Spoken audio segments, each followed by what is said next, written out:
నమస్కారం, welcome to I dream. నేను మీ విజిత. ప్రస్తుతం మనతో పాటు ఉన్నారు ఇస్కాన్ టెంపుల్ నుంచి ప్రణవానంద ప్రభుజీ గారు. ప్రభుజీ ఎప్పుడు మనతో మాట్లాడినా కూడా ఎన్నో మంచి మంచి విషయాలను, కృష్ణుడికి సంబంధించిన విషయాల గురించి అయితే ఏంటి, కృష్ణ లీలల గురించి అయితే ఏంటి, ఆధ్యాత్మిక మార్గంలో మనం వెళుతున్నప్పుడు ఎటువంటి నియమాలు పాటించాల్సి ఉంటుంది, అసలు ఆధ్యాత్మిక మార్గంలో ఎందుకు వెళ్లాల్సి ఉంటుంది, ఇలాంటి ఆసక్తికర విషయాలన్నింటినీ మనకు తెలియజేస్తూనే ఉంటారు. ఇప్పుడు ప్రభుజీతో మాట్లాడి మరిన్ని మంచి మంచి విషయాల గురించి అడిగి తెలుసుకుందాం. హరే కృష్ణ ప్రభుజీ. హరే కృష్ణ ప్రభుజీ. ఆధ్యాత్మిక మార్గం వైపు వెళ్తే మనకు అన్ని రకాలుగా బాగుంటుంది, భగవంతుడి దగ్గరికి మనం వెళ్ళొచ్చు, మోక్షం పొందొచ్చు అని చెప్పి మాట్లాడుకుంటూ ఉంటాం. అయితే ప్రభుజీ, చాలామంది ఆధ్యాత్మిక మార్గం వైపు వెళ్ళినా, ఎన్ని పూజలు చేసినా, ఎన్ని పుణ్యక్షేత్రాలు చేసినా వాళ్ళకున్న ఒత్తిళ్ళు మాత్రం అలానే ఉంటుంటాయి. మరి భగవంతుడి సేవలో ఉన్నప్పుడు, భగవంతుడి మార్గంలో ఉన్నప్పుడు ఒత్తిళ్ళు ఎందుకు ఉంటాయి? విముక్తి పొందాలి కదా ప్రభుజీ వాటి నుంచి. ఒక విషయం చెప్తాను మీకు. భగవంతుడి యొక్క సేవ వేరు, కోరికలతో భగవంతుడికి చేసే పూజలు వేరు. ఓకే. మనకి ఒత్తిడి పోవాలి అని అంటే ఫస్ట్ మన మనసులో ఉండే భారాలు ఏవైతే ఉన్నాయో అవి తగ్గించుకోవాలి. మీకు ఒక చిన్న విషయం చెప్తాను, అప్పుడు మీకు అర్థమవుతుంది. అలెగ్జాండర్ ది గ్రేట్ భారతదేశానికి వచ్చినప్పుడు ఒక సాధువు ఒంటిపైన బట్టలు కూడా లేవట, ఇలా కూర్చొని ధ్యానం చేస్తూ ఆనందంగా నిమగ్నం అయిపోయి ఉన్నారనమాట. అయితే ఈ సాధువు అలెగ్జాండర్ని చూసి నించోని కూడా నించోలేదట.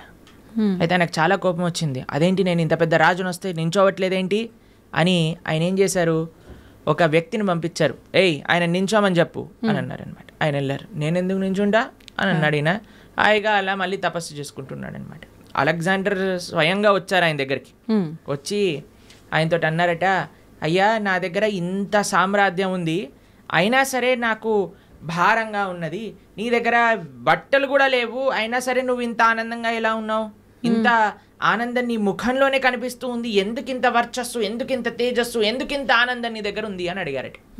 అయితే ఈయన అన్నారట, ఒక చిన్న రాయి, ఇంతే రాయి కింద నుంచి తీసుకొని అలెగ్జాండర్ని అన్నారట, ఇది నువ్వు పట్టుకోవచ్చా? అయితే అలెగ్జాండర్ అన్నారట, ఇంత చిన్న రాయి పట్టుకోవటంలో నాకేముంది, పట్టుకుంటాను, ఇవ్వండి అని చేతిలో పెట్టాడు. అలానే పట్టుకొని ఉంచు అని అన్నారట. ఇలా పట్టుకున్నారు. గంట సేపు అయింది, 2 గంటలైంది, 3 గంటలైంది. అలా టైం పెరుగుతూ ఉండేసరికి ఆయన చేతి మొత్తం కూడా ఎంత హెవీగా అనిపించిందంటే అంత హెవీగా లాస్ట్ కింద పడేశారు. అమ్మో, నేను ఇంకా పట్టుకోలేను. అదేంటి, ఇంత చిన్న రాయి నేను పట్టుకుంటాను, అచ్చేస్తా ఇంచేస్తానన్నావు కదా, ఇప్పుడేమైంది అని అంటే, అమ్మో చాలా కష్టం, చాలా కష్టం. సరే, ఒక చిన్న రాయే కొద్దిసేపటి తర్వాత ఎంత భారంగా మారిపోయింది మనకి. నిజమే. కానీ మనము భగవంతుడి దగ్గరికి ఎందుకు వెళ్తున్నాము? అయ్యా, నాకు కొత్త కారు కొని ఇచ్చేసేయి, నాకు కొత్త ఇల్లు కొని ఇచ్చేసేయి, నాకు తొందరగా పెళ్ళి అయిపోవాలి, నాకు పిల్లలు కలగాలి, నాకు ఇంత ఆస్తి రావాలి, నాకు అది కావాలి, ఇది కావాలి అని ఇంకా భారాలు అడగడానికి మనం భగవంతుడి దగ్గరికి వెళ్ళామనుకోండి, ఎప్పుడు మనం ప్రశాంతంగా ఉండలేం. కానీ అదే స్వామి నిస్వార్థమైన ప్రేమతో, భక్తితో, భక్తి వేరు, కోరికలు కోరటం వేరండి. ఎప్పటి వరకైతే మనం భగవంతుడి నుంచి కోరికలు కోరుతామో అది భక్తి కాదు. అంటే మనసులో ఎటువంటివి లేకుండా నిస్వార్థమైన భావనతో, భగవంతుడి పట్ల ప్రేమతో కానీ మనం వెళ్తే అటువంటి వాడు ఎన్నటికీ కూడా ప్రశాంతత లేకుండా ఉండలేడు. ఆయనకి తప్పక ప్రశాంతత ఉంటుంది. ఎవరైతే నిస్వార్థమైన ప్రేమనే మనకి ప్రశాంతత, మీరు అంటున్నారు కదా, ఆ సాటిస్ఫాక్షన్ అనేది ఇస్తుంది. ఒక ఆయన అంటే చాలా తీర్థయాత్రలు చేస్తూ ఉండేవారట. చాలా తీర్థయాత్రలు చేస్తుంటే ఎందుకోసం చేసేవాళ్ళు, మాకు ఇది అయిపోవాలి, మాకు అది అయిపోవాలి, మాకు ఇది జరిగిపోవాలి, మాకు అది జరిగిపోవాలి అని తీర్థయాత్రలని చేస్తూ, అక్కడికి వెళ్తే పుణ్యం వస్తుందట, ఇక్కడికి వెళ్తే పాపం పోతుందట, దీంతో చేస్తుండే. అయితే వాళ్ళ గురువుగారు చాలాసార్లు చెప్పారు, నాన్న ఈ భావనతో వెళ్ళకు, అక్కడుండే భగవంతుడి యొక్క దర్శనం చేసుకోవడానికి వెళ్ళు, అక్కడ సాధువుల దగ్గర నుంచి మాటలు వినడానికి వెళ్ళు, ఆ క్షేత్రానికి సేవ చేయడానికి వెళ్ళు అని అంటే ఈయనకు అర్థం కాదు. నేను వెళ్ళాలి, మునగాలి, అన్ని దర్శనాలు చేసుకోవాలి, ఎందుకంటే పుణ్యం వచ్చేస్తుంది, పుణ్యం వచ్చేస్తుంది, పుణ్యం వచ్చేస్తుంది. అదే అయితే ఈ గురువు గారు ఒకసారి ఏం చేశారంటే, ఒక కాకరకాయ ఇచ్చారట. కాకరకాయ ఇచ్చి, నాన్న నువ్వు వెళ్ళే పుణ్యక్షేత్రాలు అన్నింటిలో కూడా ఎక్కడెక్కడైతే నువ్వు స్నానం చేస్తావో అక్కడ అల్లా కూడా ఈ కాకరకాయకి స్నానం చేయించు అని అన్నారట. సరే అని మొత్తం ప్రతి క్షేత్రాన్ని గంగా, యమున, గోదావరి, కావేరి అన్నిట్లో స్నానం చేసి తీసుకొచ్చారట. వచ్చి మళ్ళీ ఆశ్రమానికి తిరిగి వచ్చేసరికి ఆ గురువుగారు అన్నారట, నాన్న ఈ కాకరకాయని కొద్దిగా ముక్కలు ముక్కలు చేసి కొద్దిగా వండు అని అనేసరికి వండి చూసేసరికి ఆ కాకరకాయ చేదుగానే ఉంది. కాబట్టి దాని యొక్క గుణం పోయిందా? గంగలో స్నానం చేసాం, యమునలో స్నానం చేసాం, పోలేదు కదా. ఎప్పటి వరకైతే మనం నిజమైన ఆధ్యాత్మిక మార్గము అని అంటే ఏమిటి? శ్రవణం కీర్తనం విష్ణు స్మరణం పాద సేవనం అర్చనం వందనం దాస్యం సాఖ్యమాత్మ నివేదనం. ఈ నవవిధ భక్తి మార్గాలలో మనం ఉండమో అప్పటి వరకు మన హృదయ శుద్ధీకరణ అనేది జరుగుతుంది. వి గోల్డ్ ట్రస్టెడ్ గోల్డ్ బయర్స్. మీరు తాకట్టు పెట్టిన బంగారాన్ని విడిపించి ఈ రోజు ఉన్న మార్కెట్ ధరకు కొనబడును. తీర్థయాత్రకి వెళ్ళటం తప్పని చెప్పట్లేదండి. ఏ భావనతో వెళ్ళాలి? సేవా భావనతో వెళ్ళాలి. ఏ భావనతో వెళ్ళాలి? భగవంతుడి పట్ల ప్రేమతో వెళ్ళాలి. ఏ భావనతో వెళ్ళాలి? అక్కడ నుంచి ఏం నేర్చుకోవచ్చు, ఏం తెలుసుకోవచ్చు అనే భావనలోకి వెళ్ళాలి. కానీ ఏదో పుణ్యం వచ్చేసేయాలి, పాపం పోవాలి, ఏదో సైట్ సీయింగ్గా ఇలా వెళ్తే ఏం ప్రయోజనం లేదు. ఇప్పుడు చూడండి, ఏ క్షేత్రాలకు వెళ్ళినా మనం 4 ధామ్లో చూస్తూ ఉన్నాం. అందరు కూడా కెమెరాలు పట్టుకొని రికార్డింగ్స్ చేయడానికి, వ్లాగింగ్స్ చేయడానికి వెళ్తున్నారట. అవును ప్రభు. కేదార్నాథ్, బద్రీనాథ్ ఇలాంటి క్షేత్రాలన్నిటికీ కూడా బృందావనంలో అందరు రీల్స్ చేయడానికి వెళ్తున్నారు. ఇలా చేస్తే మనకి భక్తి ఎటువంటి ప్రయోజనం రాదండి. ఇంకా మనల్ని కర్మబంధంలో ఇంకా చిక్కుకుంటాం, కానీ మనం చర్మబంధం వీడలేము. కానీ ఎప్పుడైతే మనం సాధువుల దగ్గర నుంచి శ్రద్ధగా వింటామో, ఎప్పుడైతే మంచి విషయాలు స్మరిస్తామో, ఎప్పుడైతే చక్కగా జపం చేస్తామో భగవన్నామాన్ని, ఎప్పుడైతే భాగవత రామాయణాదులు చదువుతామో, అప్పుడు నిజమైన శుద్ధీకరణ అనేది జరుగుతుంది. అప్పుడు నిజమైన ఒత్తిడి, స్ట్రెస్ అని ఏవేవో అంటున్నాం కదా, అవన్నీ పోతాయి. ఆనందంగా మనం భగవంతుడి దగ్గర ఉండొచ్చు.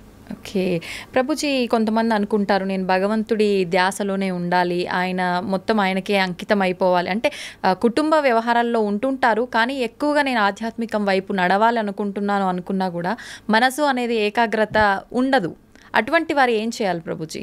ఇలాంటివన్నీ గొడవలైనాక నెక్స్ట్ మూమెంట్ అనిపిస్తుంది నిజంగానే. తర్వాత అయిపోయాక అంతా బాగుంది దేవుడి పక్కన మనము మన సంసారంలో ఉంటాం. అవునవును, దీన్ని శ్మశాన వైరాగ్యము అని అంటారు.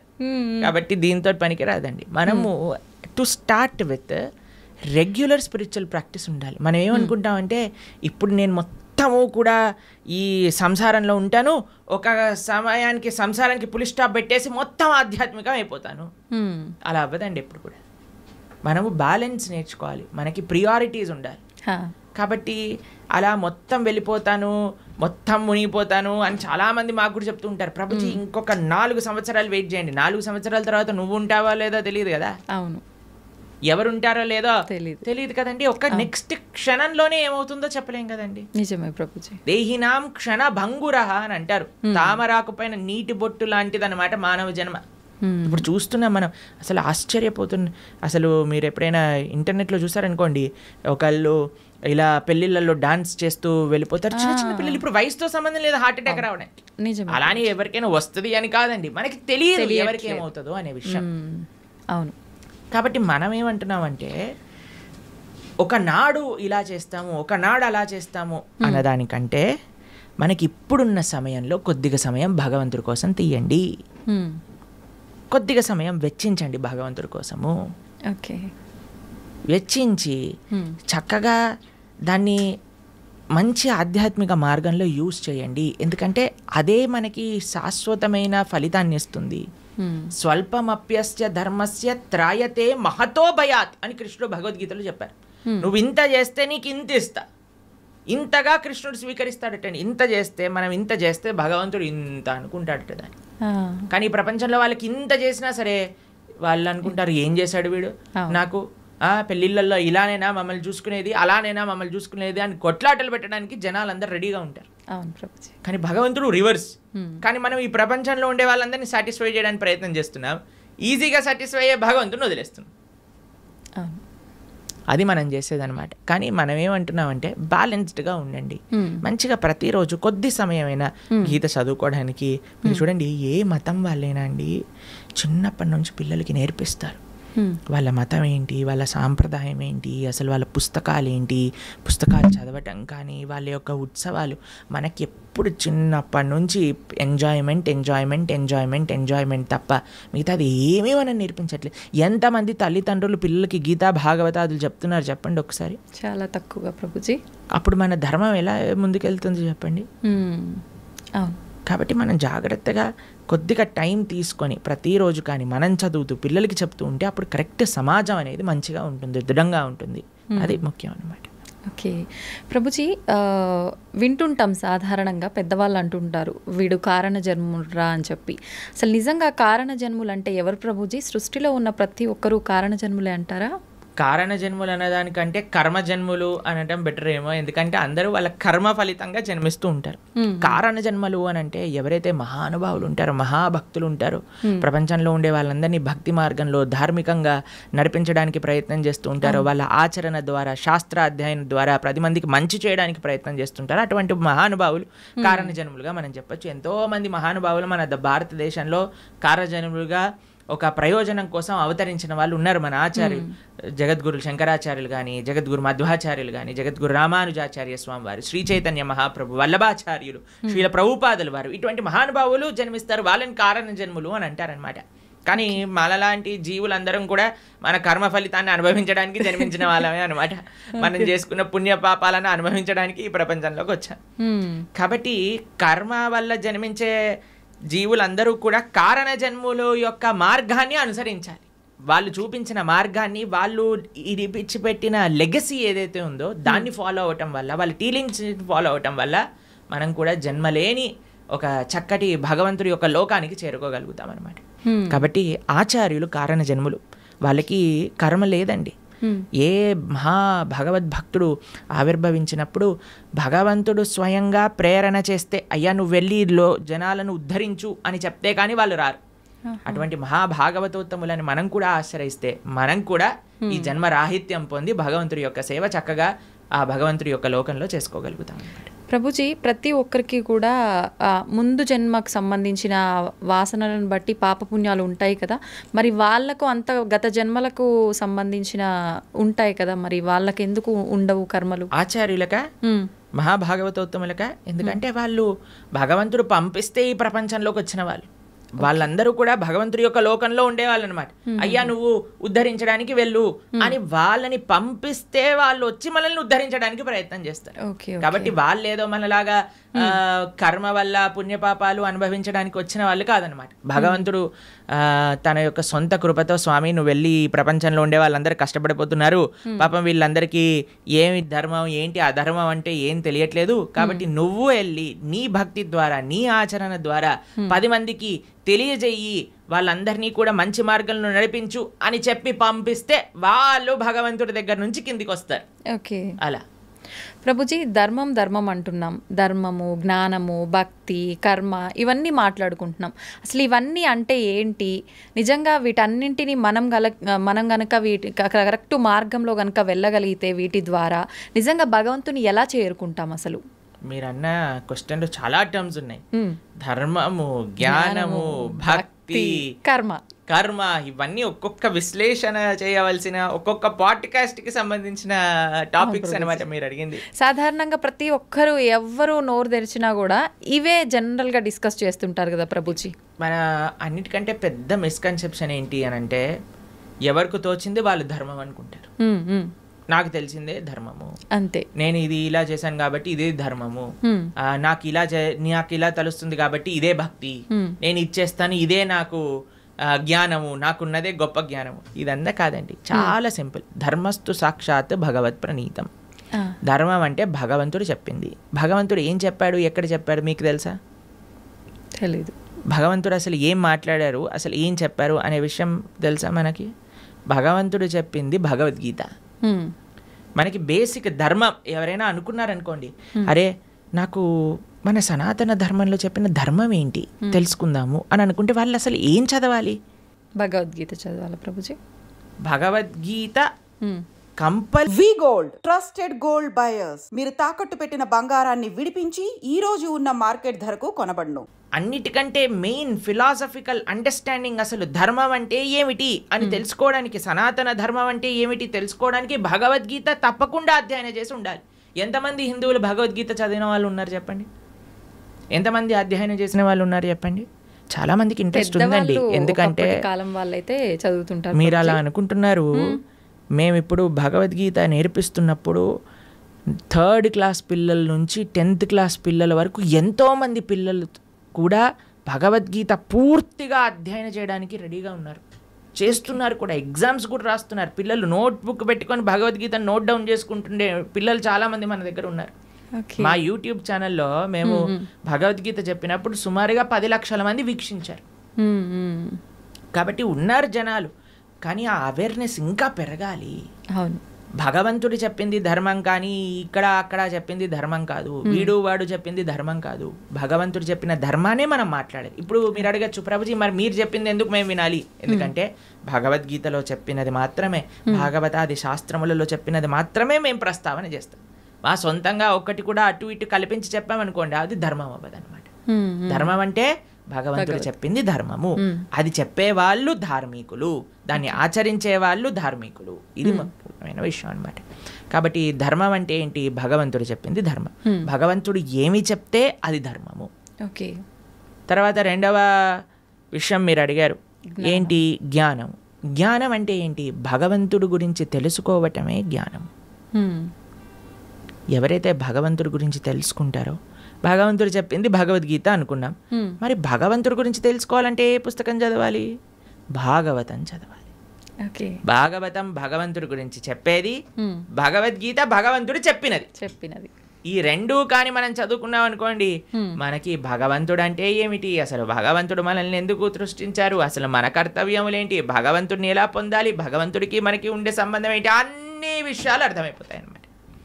కాబట్టి జ్ఞానము ధర్మము ఈ రెండు మనం విన్నాం. తర్వాత మూడవది మీరు అడిగినారు భక్తి. భగవంతుడిని చేరే మార్గమే భక్తి. భగవంతుడిని చేరుకోవడానికి ఎన్నో మార్గాలు ఉన్నాయి. అన్నిటికంటే సులభమైనది, అన్నిటికంటే శ్రేష్టమైనది, అన్నిటికంటే ఆనందకరమైనది, అన్నిటికంటే సులభమైనది, అన్నిటికంటే మహోన్నతమైనది ఏదన్నా ఉంటే అది భక్తి మార్గము. తర్వాత లాస్ట్ మీరు అడిగింది కర్మ. మనం చేసే దాన్ని అన్నిటికీ కూడా మనకి రివర్స్లో మరి చేసిన దాన్ని వస్తుంది. ఇది బేసిక్ డెఫినేషన్. కర్మ ఈజ్ వెరీ కాంప్లికేటెడ్, కానీ మనం చేసిన దాని నుంచి మనం తప్పించుకోలేము. ఇది గుర్తుపెట్టుకోవాలి. మనం చేసిన పుణ్యము మనకు వస్తుంది, మనం చేసే పాపము మనకు వస్తుంది, మనం చేసిన భక్తి యొక్క సుకృతి కూడా మనతో పాటు ఉంటుంది. ఇది అర్థం చేసుకోవటం కర్మ. ఇది చాలా డీప్ విషయాలు. మళ్ళీ ఎప్పుడైనా మనకి సమయం ఉన్నప్పుడు కర్మ గురించి, జ్ఞానం గురించి, భక్తి గురించి, అలానే ధర్మం గురించి ఇంకా మనం డీప్గా డిస్కస్ చేసుకోవచ్చు అనమాట. ప్రభుజీ, భక్తి అంటున్నాం. అసలు భక్తి అంటే భగవంతుడికి శరణాగతి చేయడమే అంటారా ప్రభుజీ? సర్వధర్మాన్ పరిత్యజ్య మామేకం శరణం వ్రజ. కరెక్ట్. భక్తి అంటే భగవంతుడికి శరణాగతి చేయటం. అసలు శరణాగతి అంటే ఏంటి? స్వామి నీవు నచ్చింది చెయ్యి, నీకు నచ్చింది, నీకు ఏది కరెక్ట్ అనిపిస్తే అది చెయ్యి. ఒక బేసిక్ ఆస్పెక్ట్ ఆఫ్ శరణాగతి ఏంటి అని అంటే భగవంతుడి పట్ల మనం డిమాండ్ చేయకూడదు, నాకు ఇది మంచిది ఇదే చేయాలి నువ్వు. అలా కాదు, అయ్యా నువ్వు ఏం చేసినా సరే నాకు మంచే చేస్తావు అని మన మనసులో ఉండే భావన. అవశ్య రక్షివో కృష్ణ, నువ్వు తప్పకుండా నన్ను రక్షిస్తావు స్వామి, నువ్వేం చేసినా కరెక్టే చేస్తావు, కాబట్టి నువ్వు నచ్చిందే చెయ్యి తండ్రి అని ఫస్ట్ అన్నిటికంటే బేసిక్ విషయం చెప్తున్న శరణాగతిలో కనీసం ఇది భగవంతుడి దగ్గర అనగలగాలి. కానీ భగవంతుడి దగ్గరికి ఇప్పుడు పూజలు, వ్రతాలు, నోములన్నీ స్టార్ట్ అయిపోతున్నాయి కదా. ఈ నోములో ఇది చేస్తే నాకు ఈ ఫలితం వస్తుంది, ఏ నోము చేస్తే నాకు ఏ ఫలితం వస్తుంది, ఈ స్తోత్రం చదివితే నాకు ఇది అవుతుంది, ఆ పూజ చేస్తే నాకు అది అవుతుంది, ఇన్ని వారాలు ఇది చేస్తే నాకు ఇది అయిపోతుంది. సారీ సార్, ఇది భక్తి కాదు, ఇది కేవలం పూజ, ఆరాధన కాదు. పూజ చేస్తే పుణ్యం వస్తుంది, ఆరాధన చేస్తే భగవంతుడి యొక్క కృప, భగవంతుడి పట్ల ప్రేమ పెరుగుతుందన్నమాట. కాబట్టి తిరువారాధన అని మనము భగవద్భక్తి సాంప్రదాయంలో అంటాం. స్వామి యొక్క ఆరాధన అనేది యూజ్ చేస్తాం. ఆరాధన అంటే ఎప్పుడైతే ప్రేమ ఉంటుందో, అక్కడ ఎటువంటి అపేక్ష ఉండదో అది ఆరాధన అవుతుంది. కానీ నాకు ఇది కావాలి అని మనం చేస్తే అది పూజ అవుతుంది, దానివల్ల పుణ్యం మాత్రమే వస్తుంది, భక్తి రాదు. కాబట్టి మీరు అన్నట్టుగా భగవంతుడి యొక్క పూజ చేయటము లేదా భగవంతుడి యొక్క ఆరాధన చేయడం యొక్క అన్నిటికంటే గొప్ప ఫలితం ఏంటి అని అంటే భగవంతుడికి శరణాగతి చెయ్యుట. స్వామి నేను నీ వాణ్ణి, నీకు చెందిన వాణ్ణి, నువ్వు నాకు ఏం చేసినా సరే అది తప్పకుండా కరెక్టే చేస్తావు అని భగవంతుడికి కంప్లీట్ శరణాగతి, శ్రీకృష్ణ భగవానుడికి కంప్లీట్గా శరణాగతి చెయ్యుట, దాన్నే భక్తి అని అంటారు. చాలా కరెక్ట్గా చెప్పారు మీరు. ఆ భావన చాలా శ్రేష్టమైన భావన, అందరూ అలవర్చుకోవాల్సిన భావన అది. ప్రభుజీ, ఒక జీవి ముక్తి పొందాలి అంటే మీరు చెప్పినట్టుగా భగవంతుడికి శరణాగతి చేస్తే ముక్తి పొందొచ్చు అంటారా? అదే మార్గం. భగవంతుడి దగ్గరికి వెళ్ళడానికి, భగవంతుడి యొక్క సేవ చేయడానికి మార్గమే భక్తి శరణాగతి. ఇంకే మార్గం లేదు. భగవంతుని చేరుకోవడానికి అన్నిటికంటే ఈజియెస్ట్ మార్గం, అన్నిటికంటే బెస్ట్ మార్గం ఏదన్నా ఉంటే అది భక్తియే.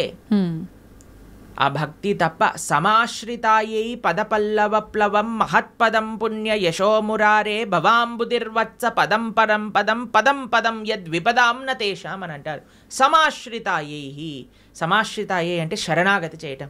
ఎవరైతే భగవంతుడి యొక్క శ్రీచరణాలను ఆశ్రయిస్తారో అటువంటి వాడికి ఏమవుతుందట, ఇంత పెద్ద సంసార సాగరం అంటాం కదండి, సంసార సాగరంలో కొట్టి ముట్టాడుతున్నాం అంటారు కదా, ఆ సంసార సాగరం ఎంత అయిపోతుందట అంటే ఒక గోవు దూడ పాదం ఉంటుంది కదండి, దూడ కానీ బుడదలో పాదం పెట్టింది అనుకోండి, ఇంత చిన్న హోల్ అవుతుంది. దాంట్లో ఎంత నీళ్లు ఉంటాయి? తక్కువగా ఉంటాయి. అన్ని నీళ్ళు అయిపోతుందంటే ఈ సంసార సాగరం మొత్తం ఎవరైతే భగవంతుడికి శరణాగతి చేస్తారు. అంత నీటిని ఎంత సులభంగా దాటొచ్చండి, ఒక పాదం పెడితే సరిపోతుంది, దాటి అంతే. అలా సంసారాన్ని దాటేయచ్చట ఎవరైతే భగవంతుడి యొక్క పాదాలకు శరణాగతి చేస్తారు. కాబట్టి ముక్తి కావాలి, భగవంతుడి దగ్గరికి వెళ్ళి భగవంతుడి యొక్క సేవ చేసుకోవాలి అని అనుకున్న వాళ్ళకి ఏకైక మార్గం ఏమిటి అని అంటే అది భక్తి శరణాగతి మాత్రమే. ఇంకా ఏ మార్గము పని చెయ్యదు. ఓకే ప్రభుజీ, మోక్షం అంటుంటాం, ముక్తి మోక్షం ఒకటేనా? ఇవి రెండు కూడా భగవంతుని చేరుకోవడాన్నే ముక్తి మోక్షం అని అంటారా? ఎస్, ముక్తి మోక్షము అని అంటే చాలా మందికి ఒక మిస్కన్సెప్షన్ ఏముంటుంది అని అంటే భగవంతుల్లోకి వెళ్ళి కలిసిపోవటము అని అనుకుంటారు, ఐక్యం అయిపోవటము అని అంటారు. చాలా మంది ఈ మాట వాడుతూ ఉంటారు అనమాట. ఐక్యం అయిపోవాలి భగవంతుడి లోపల. మనం ఏమి భగవంతుడి లోపల ఐక్యం అవ్వడానికి పుట్టలేదండి. జీవులం అందరూ కూడా జీవేర స్వరూప హోయ్ కృష్ణేర నిత్య దాస్, మనందరం కూడా భగవంతుడి యొక్క సేవ చేయడానికి ఉన్నాం. ఇప్పుడు చూడండి, ఒక చిన్న పిల్ల ఉంది, ఆవిడికి అమ్మ అంటే చాలా ప్రేమ ఉన్నప్పుడు ఆ చిన్నపిల్ల వచ్చి అమ్మతోటి, అమ్మ మళ్ళీ నేను నీ పొట్టలోకి దూరిపోతాను, నీ శరీరంలోకి వెళ్ళిపోతాను అని అంటే, ఒరే శరీరంలోకి వెళ్ళటం ఏంట్రా, నువ్వు అమ్మ అంటే ప్రేమ ఉంది అని అంటే నువ్వు ఏదో ఒక సేవ చేయాలి. అమ్మకి నచ్చినట్టుగా ఉండాలి, అమ్మకి నచ్చే విధంగా ఉండాలి. అదే సేవ కదండి. అమ్మ పొట్టలోకి వెళ్ళిపోవటం ప్రేమనా, లేదా అమ్మకి నచ్చే పనులు చేయటం ప్రేమనా? నచ్చే పని చేయటం. కాబట్టి భగవంతుడి యొక్క భక్తి, భగవంతుడి ముక్తి అని అంటే భగవంతుడు లోపలికి వెళ్ళిపోవాలి అని కోరుకోవటం కాదు, భగవంతుణ్ణే అయిపోవాలి అని చాలా మంది అనుకుంటూ ఉంటారు అనమాట. కానీ అది కాదండి ముక్తి అంటే. ముక్తి అంటే భగవంతుడి యొక్క సేవ చేయటం. భగవంతుడి యొక్క సేవ కాదు, భగవంతుడి యొక్క భక్తుల యొక్క సేవ. భగవంతుడి యొక్క భక్తుల యొక్క సేవ కాదు, భగవంతుడి యొక్క భక్తుల యొక్క భక్తుల యొక్క సేవ. భగవంతుడి యొక్క భక్తుల యొక్క భక్తుల యొక్క సేవ కాదు, భగవంతుడి యొక్క భక్తుల యొక్క భక్తుల యొక్క భక్తుల యొక్క సేవ. దాసానుదాసో తవ పాదేయిక మూలం, ఇది ముక్తి అని అంటే. మనం చాలామందికి ప్రశ్న, ఒకవేళ మనకి ముక్తి వచ్చేసింది అనుకోండి, భగవంతుడి దగ్గరికి వెళ్ళిపోవాలి, ఏం చేస్తాము? సేవ చేసుకుంటాం. ఎస్, సేవ చెయ్యాలి అనే వాళ్ళకే అక్కడికి అలౌడ్ ఉంటుంది, లేకపోతే అలౌడ్ ఉండదు అనమాట. నేను కూడా మీరు వైకుంఠానికి ఎందుకు వెళ్తున్నారండి అని వీసా స్టాంపింగ్ వాళ్ళు అడిగారు అనుకోండి, ఏం లేదండి మేము కొద్దిగా మాకు వైకుంఠం చూసి రావాలని ఉంది అనుకోండి, రిజెక్ట్ అనేసిస్తారు. టూరిస్ట్గా వెళ్ళలేము మనం వైకుంఠానికి, పర్మనెంట్ రెసిడెంట్గానే వాళ్ళు వీసా ఇస్తారు. ఆ పర్మనెంట్ రెసిడెంట్లో కూడా పర్మనెంట్ ఎంప్లాయ్మెంట్ ఉంటుంది అన్నమాట మనకి భగవంతుడి యొక్క సర్వీస్. ఎవరైతే ఎంజాయ్మెంట్ మెంటాలిటీ ఉంటుందో వాళ్ళకి పరలోకానికి ఎలౌడే ఉండదు. ఎవరైతే సేవాభావనలో ఉంటారో వాళ్ళకి మాత్రమే భగవంతుడి దగ్గరికి ఎలౌడ్ ఉంటుంది. ప్రభుజీ, జీవాత్మ అంటుంటారు, జీవుడు జీవాత్మ రెండు ఒకటేనా, వేరు వేరంటారా? ఎస్, మనకి 3 రకాల శరీరములు ఉంటాయి. ఇప్పుడు మీరు చూసే దాన్ని స్థూల శరీరము అని అంటారు. అంటే చర్మము, బ్లడ్, బోన్స్ వీటన్నిటితో ఉండే స్థూల శరీరం అంటారు. దీంట్ లోపల సూక్ష్మ శరీరం అని ఉంటుంది. మన బుద్ధి అహంకారములతో స్థూల శరీరం ఉంటుందన్నమాట. దాని లోపల స్థూల శరీరం, సూక్ష్మ శరీరం, దాని లోపల మనకి కారణ శరీరము అని అంటారు. దాన్ని ఆత్మ, జీవాత్మ అని అంటారు. ఇప్పుడు చూడండి, ఫర్ ఎగ్జాంపుల్ ఇప్పుడే నేను స్టూడియోకి వస్తుంటే ఒకళ్ళు వెళ్ళిపోయారు, ఆయన పక్కన నుంచి ఇలా తీసుకెళ్తూ ఉన్నారనమాట. సపోజ్ పలానా వ్యక్తి వెళ్ళిపోయారండి అని అంటారు. వెళ్ళిపోయారు అని అంటే ఇక్కడే కదండి మన ముందే కనిపిస్తున్నారు కదా. మరి వెళ్ళిపోయారు అని ఏం వెళ్ళిపోయింది? ఆత్మ. ఇదే బేసిక్ అండర్స్టాండింగ్. కానీ ఎంతమందికి ఈ విషయం గురించి, అరే ఆత్మ వేరు శరీరం వేరు అని మనం గుర్తించేసామనుకోండి, ఈ శరీరం పైన అంత ఇన్వెస్ట్మెంట్ ఎందుకు చేస్తాం చెప్పండి? అస్సలు ఎవరైనా అద్దెల్ని అలంకరించుకుంటారా? మీకు ఈ స్టూడియో అంటే జస్ట్ రెంట్కే ఇచ్చారంటే మీరు 1 కోటి రూపాయలు పెట్టి దీన్ని రీమోడిఫికేషన్ చేస్తారా? లేదు, ఆలోచిస్తాం ప్రభుజీ, ఖచ్చితంగా ఆలోచిస్తాం. ఎప్పుడైతే మన సొంత ఇల్లు ఉంటుందో అక్కడ అలంకరించుకుందాం అని అనుకుంటారు కదా. కానీ మనందరం చేసే పని ఏంటి? ఇది తెలుసు, అదే ఈ శరీరము పర్మనెంట్ కాదు, అయినా సరే మనం ఈ శరీర పోషణలో ఉన్నాం. కానీ శరీర పోషణలో ఉండద్దు అని చెప్పట్లేదండి, కానీ ముఖ్యమైన ఆత్మని మర్చిపోరాదు, అది అన్నిటికంటే ముఖ్యం. జీవాత్మ మనము అని అంటే ఇప్పుడు చూడండి, ఇది నా చెయ్యి అంటాం, నా చెయ్యి, నా షర్ట్, నా వాచ్, నా తల, నా కళ్ళు. మరి నువ్వెవరు? నా నా నా నా అంటున్నావు కదా, మరి నువ్వెవరు అని కానీ మనం ప్రశ్న చేసుకుంటే మనకు తెలుస్తుంది మనం ఈ శరీరం కాదు. శరీరం అయితే మరి ఆ వ్యక్తి అలానే ఉన్నాడు కదా, వెళ్ళిపోయారు అని ఎందుకు అంటున్నారు? జీవులం మనం, మనందరం కూడా ఆత్మ, అదే జీవాత్మ అంటారు. కేవలం ఈ 3 కాదండి, ఇంకొక ఆయన కూడా మన శరీరంలో ఉన్నారు, ఆయన పరమాత్మ. మన హృదయంలో, హృదయ స్థానంలో 2 ఉంటారు వ్యక్తులు, జీవాత్మ, పరమాత్మ, 2. జీవాత్మ ఎప్పుడైతే పరమాత్మను తెలుసుకొని పరమాత్మకు శరణాగతి చేసి పరమాత్మ సేవ చేస్తారో దాన్నే ముక్తి మోక్షము అనేది.